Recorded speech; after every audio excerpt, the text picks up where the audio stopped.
Let's have the lights on now.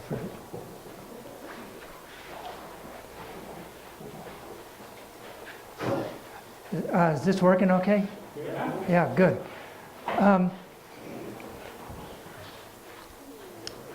My thanks to Photo Eye, first of all, and thanks also to all of you for being here. As some of you know, I've had my 1 foot in photography for a long time, and 1 foot in writing. And these 2 feet have come together this year in a book of photographs and writing. So what I want to do tonight is introduce you to the work that I've done. I'd call it a project, the fulfillment of a project, except that it's gone on for about 30 years, more than 30 years, and so I think it's more of the end of an evolution. So I'm not sure what to do now, but the future will define itself soon. Soon after I moved to Santa Fe in 1971, I got a phone call from Laura Gilpin saying that there was an institute in town that needed a scientific or record photographer to work on an archaeological dig, to make record photographs on an archaeological dig that was taking place that summer just south of Santa Fe. It's called Arroyo Hondo.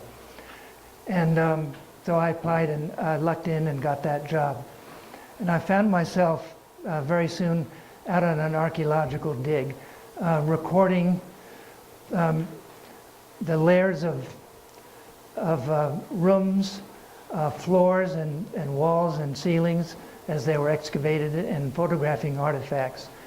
And it was a very intensive photographic experience that went on for 3 summers, a sequence of 3 summers. It was sponsored by the National Science Foundation and National Geographic magazine. And what happened during those 3 summers, in addition to the photography, was that it introduced me to archaeology and archaeologists and the rich cultural history of this region, especially the Native American history. And that kind of caught hold. And it led me into another project, which was to write a book, a guidebook to archaeological sites in the Southwest. Ancient Ruins of the Southwest is the title. And I worked on that for a couple of years, and as you can imagine, to do that book, my background was in French literature, I might add. To write a book about archaeology and archaeological sites involved a lot of research and a lot of travel and a lot of photographing in the Four Corners states. And so thus far in my photographic work here, excuse me, I was doing this scientific documentation and then photographing as illustrations for a book. And as I worked on this book project, I began to realize that there was tremendous potential in the landscape for doing fine art photography. And I began focusing on that. And especially what compelled me was photographing the deep cultural past of the Southwest in the landscape. So that led to doing serious prints and having exhibits and selling photographs and having relationships with galleries.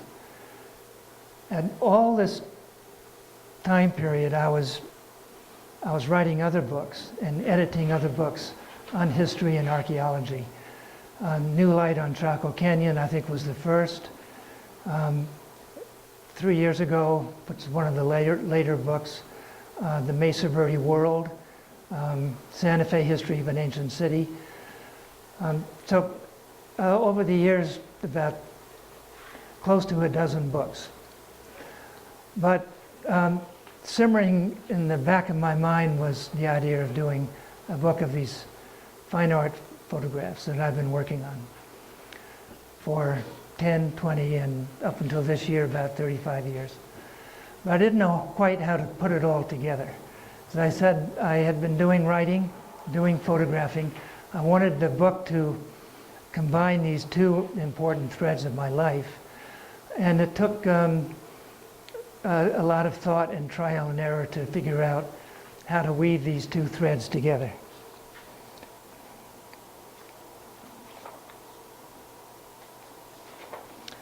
I wanted the book to be more than a collection of photographs. And one reason is that, apart from the fact that I was a writer, is that the subject matter I was photographing has a lot of information in it. So the photographs have information.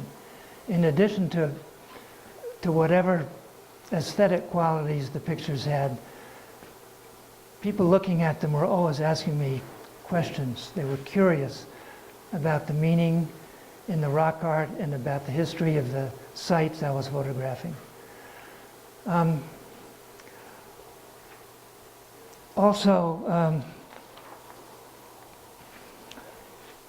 wanted to integrate, as I said, the writing of my writing with the photographs.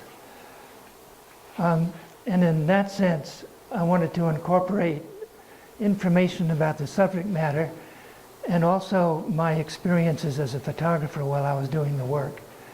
So I had stories to tell, and I had reflections and thoughts and feelings about these places I was photographing. And I wanted to explore what it was that moved me personally and emotionally about these places that compelled me to make the photographs. So what I ended up doing was writing a text that parallels the body of the photographs. Now, the book has 76 photographic plates, but is preceded by about 40 pages that I've written. And what I wrote has kind of two sections to it. One is this personal memoir and reflections, and my stories about the experiences of being a photographer. And these essays are printed in italic. And then in Roman type are short essays that put the body of photographs into a historical and cultural context, a general context. And so these two sections kind of weave in and out throughout the text of the book. And at the end of the book, I've included a section of notes about each photograph. Not technical notes, but more specific information about each picture.